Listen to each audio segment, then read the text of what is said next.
It was a classic case of good news and bad news for Notre Dame football this past weekend. The bad news is that the Irish are losing safeties coach Chris O'Leary to the NFL. But the good news is that they secured two big commitments to their top-ranked recruiting class in 2025, and all that and more on today's edition of Locked On Irish.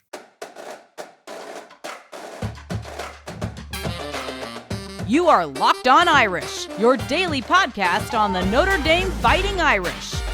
Part of the Locked On Podcast Network, your team every day. What's up and welcome in to Locked On Irish, your daily Notre Dame podcast. Today is Tuesday, February 13th, and thank you for making this your first listen of the day.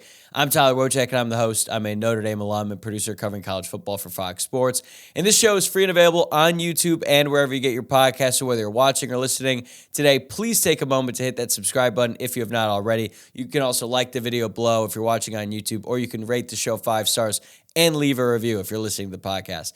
Today's episode is brought to you by FanDuel. Make every moment more. New customers join today, and you'll get $150 in bonus bets if your first bet of $5 or more wins. Just visit FanDuel.com/lockedon to get started. I hope you had a great Super Bowl weekend. If you're a 49ers fan and you're here today, I am incredibly sorry for your loss. I hope that I can be a positive distraction for you. Or if you're a Chiefs fan, then you're just riding on cloud nine, and you're going to probably continue on that ride for the next decade plus, so long as Patrick Mahomes is your starting quarterback. As for us, though, we've got to talk about some recruiting because Notre Dame added 2 offensive players to its class over the weekend. First, it was 4-star offensive tackle Owen Strebig, and he was followed up by 3-star wide receiver Elijah Burress, who is the son of Plaxico Buress, and he made one of the biggest catches in Super Bowl history to knock off Tom Brady and the New England Patriots when he was a member of the New York Giants over a decade ago. So we're going to talk about that at the end, but we have to start with the bad news for the Fighting Irish because for the second year in a row, Notre Dame lost one of its assistant coaches on Super Bowl Sunday.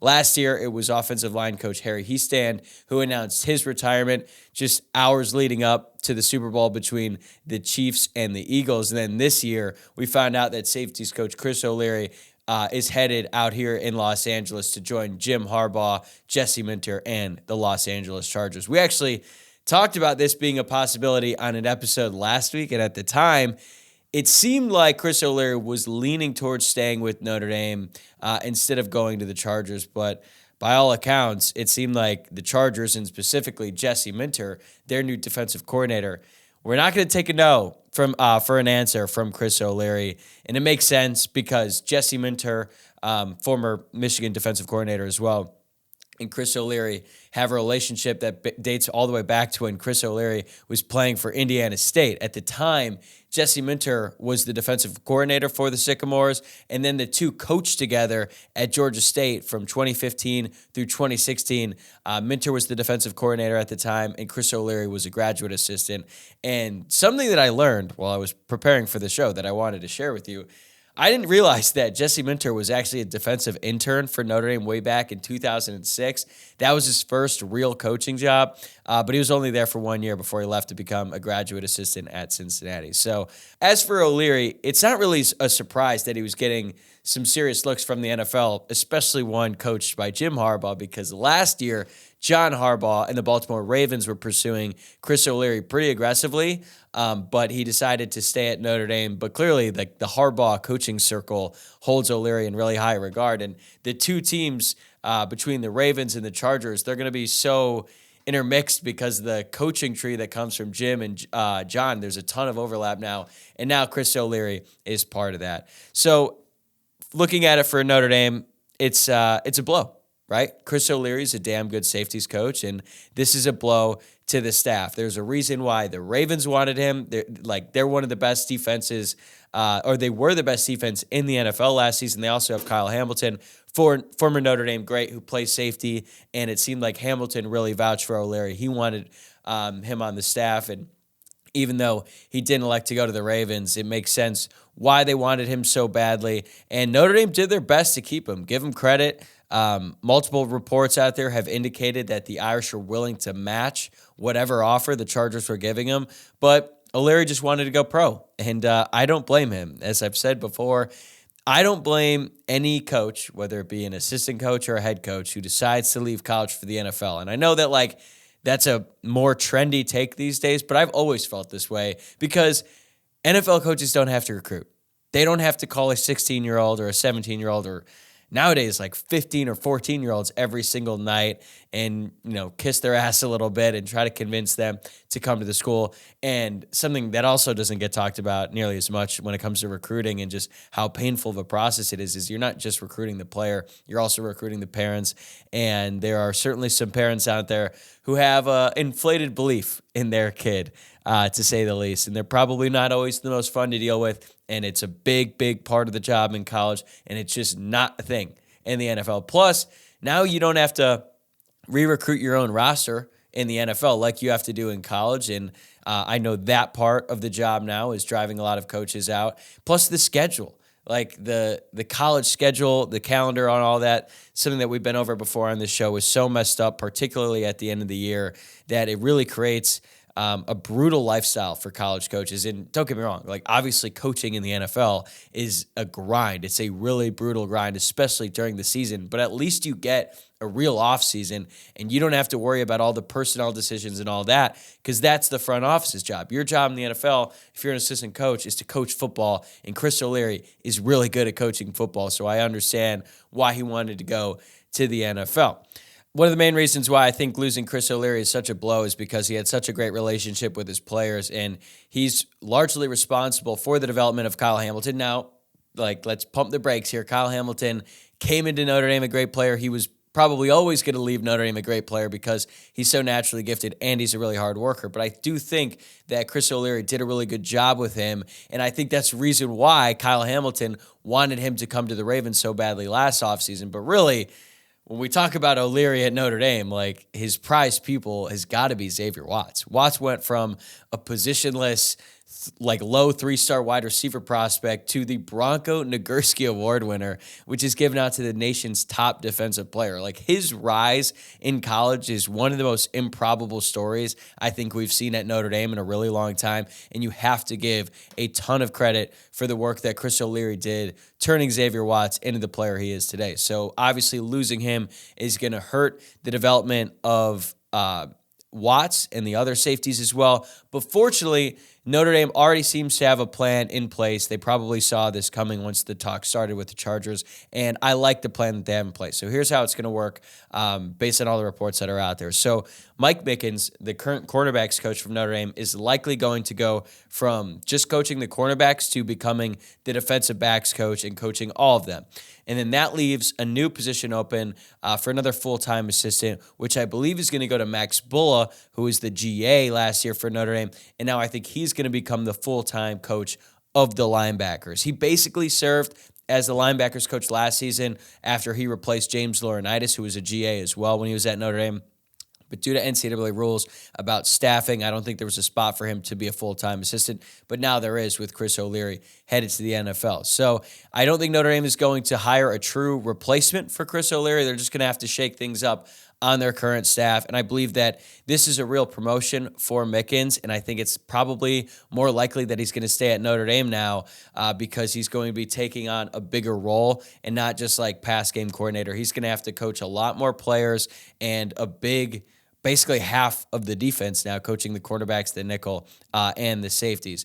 I also think this is great. It's a great chance for Notre Dame to retain Max Bulla because there have been several reports that Bill O'Brien, the new head coach at Boston College, was looking to hire Bulla for his new staff because Bulla actually played for O'Brien when he was with the Houston Texans, and then they worked together at Alabama for 2 years. But now that he's a full-time staff member, I feel like he's more likely to stick around at Notre Dame, but you really never know with these things. Whenever you think the coaching carousel is done, then one other team makes a move, and it could be all the way across the country in an entirely different league like the NFL, and all of a sudden the domino effect just so happens to come around to South Bend, and then Notre Dame has to hire a new assistant. My one criticism about O'Leary during his time at Notre Dame is that recruiting at the safety position hasn't been that great, and that's a good way for me to segue into the impact that this could have on recruiting because Notre Dame already has a really talented safety commitment in the class in 4-star safety Ivan Taylor. They also have another commitment from 4-star safety Ethan Long, and they're right there in the mix for Jaden Blair. Now, this is sort of a contrast from what Notre Dame has recruited in recent years, because if you look back on the classes that Notre Dame has recruited at safety since Chris O'Leary took over the position coach back in 2021. This is what they've signed. In 2021, they signed Kari G, who transferred to Georgia Tech after one season, and then they also signed Justin Walters, who medically retired going into last season. In 2022, they didn't sign a single safety prospect. And then in 2023, they had Adon Schuler and Ben Minnick. It would have been Peyton Bowen as the third and by far the best one, but unfortunately, O'Leary wasn't able to land him, and I think if he had landed him, we'd probably be talking about safety recruiting a lot differently, because for as dramatic as that recruitment was with Peyton Bowen, he is that good and that much of a difference maker, and he made a huge impact in his true freshman season at Oklahoma. There's no reason to think that he couldn't have started at Notre Dame as a true freshman as well. If you look at 2024, the safety class is okay. I would say personally, I said it was the biggest weakness in the class overall. They signed Tay Johnson, Tabron Benny-Powell, and Kennedy Urlacher, but Kennedy Urlacher is probably more of a linebacker anyway. So the class of 2025 is off to a really good start, which is why this news is so unfortunate, because I do think that this will have an impact on the guys who are committed. I know that Notre Dame is working hard to maintain the commitments of Ivan Taylor and Ethan Long, but you never really know with these kinds of things. Chris O'Leary was the primary recruiter for all of these guys, and of course Al Golden and Marcus Freeman chipped in as well. But I think it's really jarring to these kids once their position coach, the main guy that they've been talking to throughout this whole process, once they leave to the NFL, it's totally understandable for these prospects to have some second thoughts about their decision. I'm not saying that they're going to decommit, but they're probably going to rethink their decision. And I do have faith, though, in Freeman that he's ultimately going to be able to bring them back around and make sure that they sign on the dotted line come signing day. But the coaching staff definitely has some work to do in solidifying these prospects. I do think they'll be able to retain those guys.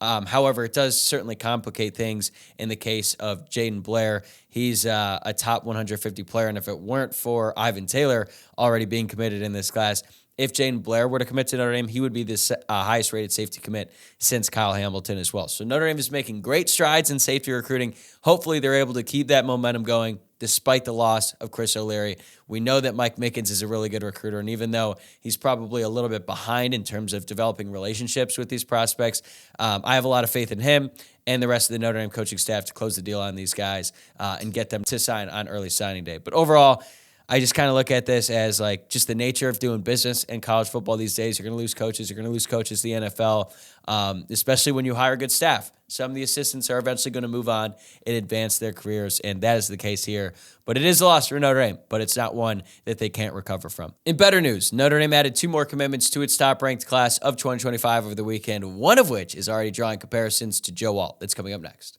Get buckets with your first bet on FanDuel, America's #1 sportsbook, because right now, new customers get $150 in bonus bets with any winning $5 bet. That's $150 if your bet wins. Bet on all your favorite NBA players and teams with quick bets, live same-game parlays, exclusive props, and more.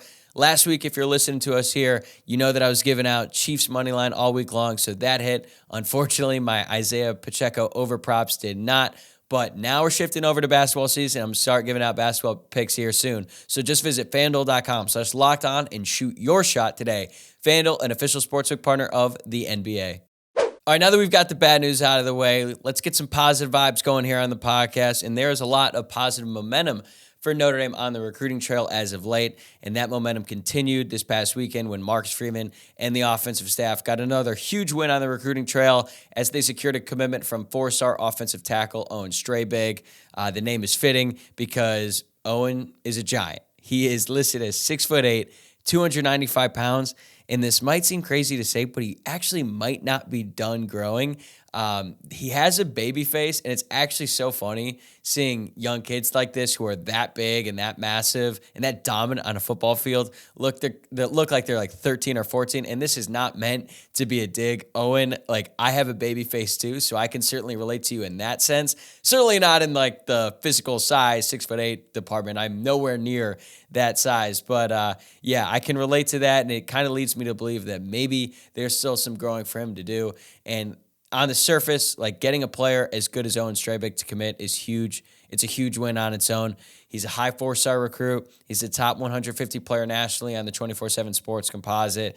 And as I mentioned, he's got all the size you could ever ask for in an offensive line prospect. But then you consider the fact that he's from Wisconsin, a state that is known for pumping out elite offensive line prospects year in and year out, and the best ones almost always end up staying home to play for the hometown Badgers. When you think about that in the mix as well, it becomes even more impressive. And you got to give a lot of credit to Marcus Freeman because he's kind of dominating his protege right now, Luke Fickell. He's already hired away several of Fickell's top assistants at Wisconsin, and now he's doing it on the recruiting trail as well. Notre Dame also has a commitment from top Wisconsin prospect James Flanagan, the tight end. So Notre Dame is doing really well there, and I would love to find out like how Luke Fickell thinks about Marcus Freeman right now, because unfortunately for Fickell, Freeman has been causing him a lot of problems, specifically since he took over the job at Wisconsin. It even goes back to when he was at Cincinnati and Marcus Freeman was able to poach Brian Mason from his staff as well. As for Strebig, though, he was also considering staying home and playing for Wisconsin, obviously. But beyond that, he was also getting looked at really hard by Florida State, Miami, and USC. Those are the other top schools in the mix. But Notre Dame has been considered the favorite for a long time, and now they're able to land his commitment publicly. I think before he committed, there were like 5 different crystal ball predictions for him to land at Notre Dame from people at 24/7 Sports. So this has been in the works for a while, but now it's official. As for his game, obviously, Strebig's size gives him some obvious advantage. He can stonewall people without having to move much. I'll be honest, though, like it's kind of hard for me to evaluate offensive linemen, particularly offensive linemen of this size when they're in high school, because they're so big and it's so easy for them to dominate. And, sometimes the quality of competition makes it even harder because you're like, what is that 15-year-old kid who's 6 foot tall, 210 pounds playing at defensive end, and he's got to go up against like a top offensive line prospect? Like, can you imagine being that kid, this hypothetical person that I'm just now making up, that's like 16 or 17, they're sitting in Algebra 2 on a Friday afternoon. They're probably thinking that they're pumped for the big game. And then they remember like, oh, that's right. The guy I'm going up against is 6'8", 300 pounds and could probably kill me. So yeah, probably not the most fun. Now, I'm not saying that Strebig didn't play against good competition in Wisconsin, because he absolutely did, or does rather. They have some good high school football out there. But yeah, whenever you have a player of this size, like even if they're playing against good high school competition, they're going to dominate most of the time just because of their size. But Strebig is pretty agile. He can move pretty well, especially for someone with that size. Like, he's not just a big loaf out there. He can move around a little bit, and he's listed as a tackle. His size would certainly make you believe that he's best suited to play tackle, but there are some people who believe that Strebig might be best suited to play guard once he's in college. I know that's what Tim Priester from Irish Illustrated said in his film breakdown. Gabe Brooks, a scouting analyst for 24/7 Sports, also suggested that maybe Strebig could play like a jumbo guard position, but I think Notre Dame wants him to play left tackle or right tackle. I shouldn't specify which position. As a matter of fact, Strebig said that part of the staff's message to him was that they're looking for Joe Alt's replacement, which would lead you to believe that they'd want him to play tackle as well.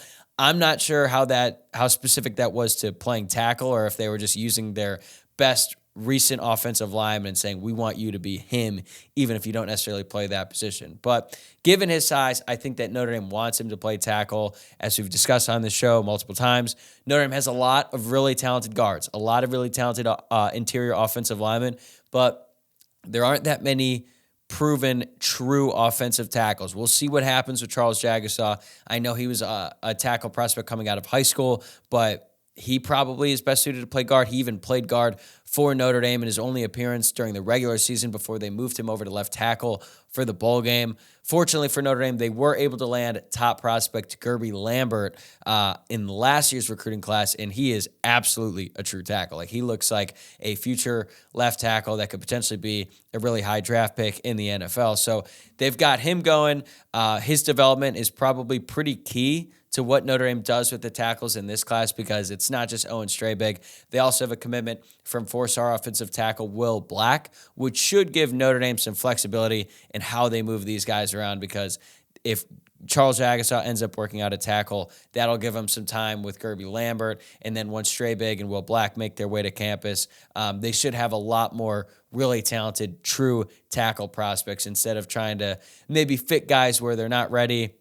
Or in the case of like Emil Wagner, who's definitely a tackle in terms of his ability, but he's still working on his size. So they don't have any like perfect matches just yet, but they've been recruiting really well, and I think that's going to continue here at Notre Dame. I mean, offensive line kind of recruits itself, just given the history of the position at Notre Dame and all the guys they put in the NFL. But they've been able to continue to recruit well over the last several cycles now that they've kind of fixed the tackle problem. They're also in the mix for four-star Matty Augustine. He's from Connecticut. He's another big-time prospect as well. If they're able to get him, they're going to be making great strides in their class here. I don't know if they're trying to take 5 guys just yet. That seems a little heavy. I know that they were taking 5 for pretty much every cycle for a few consecutive years, but then the positions got a little bit log-jammed and, scholarship numbers come into play and all of that. But this is a really, really big commitment for Notre Dame. As I've said over and over, Notre Dame needs an elite offensive line every single year if they want to get close to their goals. It's the foundation of the program. It starts at the high school level. It's difficult to get really good offensive linemen out of the transfer portal, so you got to recruit them in high school. You got to develop them from within, and right now it looks like Notre Dame is doing a really good job with that, especially in this class. And I feel really, really good about the momentum that Notre Dame has on the recruiting trail. So coming up next year, we're going to talk about another Notre Dame commit. This one is the son of a former NFL star as well. So tell me if you've heard that before. This episode is brought to you by eBay Motors. Passion, drive, and patience. What brings home the winning trophy is also what keeps your ride or die alive.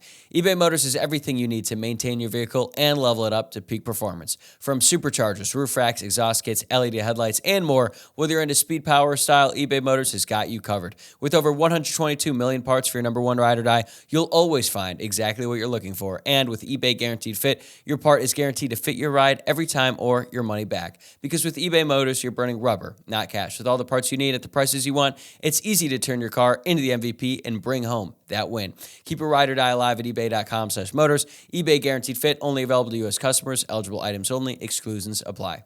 All right, let's wrap things up here with another commitment for Notre Dame. This time, it's 3-star wide receiver Elijah Burress. As I said before, Elijah is the son of Plaxico Burress, the former wide receiver for the New York Giants and the Pittsburgh Steelers. And this hasn't really been talked about a lot. Elijah's mom also ran track at Penn State, so it's really not that big of a surprise that he's on such a great track considering the gene pool that he comes from. Elijah's only 6'1", 170 pounds. He looks a little bit thinner than 170, I'm not going to lie. But there's plenty of reasons to believe that he's still growing, though, because he's young, and his dad was 6'5" and 232 pounds when he played. If you look at Elijah's stats from last year, they're not going to necessarily jump off the page. He caught 25 passes for 434 yards and 5 touchdowns during his junior year for DePaul Catholic High School in New Jersey. So even though the stats aren't that great, we do know that he played against really high-quality competition because New Jersey has some really, really great high school football. They've got programs like Don Bosco Prep and Bergen Catholic, which is where Steve Angeli went to high school. And Kyle Kelly from Blue and Gold put this out on X. Quote, new Notre Dame wide receiver commit Elijah Burress had 7 catches for 115 yards and a touchdown against Bergen Catholic last September. Bergen Catholic had 3 Power 5 defensive backs, including a top 100 2026 cornerback recruit, end quote. So that's really impressive. The fact that he had one of his best games of the season going up against one of the best defenses he played all year is really encouraging. He's also only a junior, so he could have a really big senior season out in New Jersey. So that's really impressive. What's not particularly impressive is his offer list. So these are the other schools who offered him: Duke, Cincinnati, Temple, Toledo, James Madison, Marshall, Liberty, Buffalo, Massachusetts, and obviously Notre Dame. One of those things is not like the other.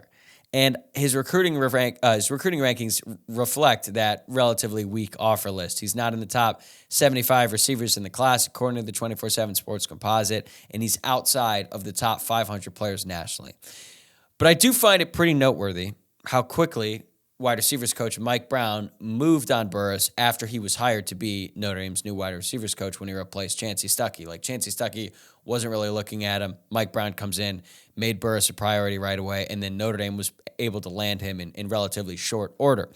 And Brown has a track record of turning three-star prospects into NFL players from his time in Cincinnati and then Wisconsin. I think the most notable example of this was Alec Pierce, the wide receiver at Cincinnati, who frankly killed Notre Dame and then eventually turned out to be a second-round draft pick. So even though I personally have some concerns about Buress, I think he really needs to bulk up a little bit. He's not like the blazing speed guy you would think for someone with his size, but I do think that he has some potential at the next level, and I trust Brown's eye for finding these diamonds in the rough a little bit more than my evaluation of the huddle tape. I'm just being self-aware and being honest with you.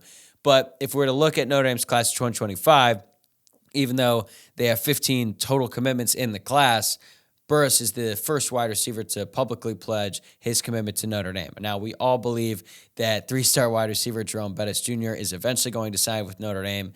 That feels like a matter of when, not if. Bettis Jr. is another three-star prospect, though, but like Elijah, he comes from a great football family. You might have heard of his dad, Jerome Bettis, a.k.a. The Bus, who is a legend with the Steelers and Notre Dame as well. But to me, I think the most fascinating thing about all of this is that it seems like Notre Dame is actually prioritizing the sons of former greats. It's like an awesome strategy that Luke Smith and I have talked about many times before. And I think when we first started saying it, part of it was in jest, but now it seems like a real thing. And honestly, it makes sense because nobody is going to understand the 4 for 40 message from Notre Dame better than pro athletes who have seen life after football or life after any professional sport, and they know what it's like. Like, it's harder to sell kids and parents on the 4 for 40 message who don't really know what life after football is like, or they're not really thinking about it that much at the time because they are so fixated on the present and turning their kid into an NFL star, which I get.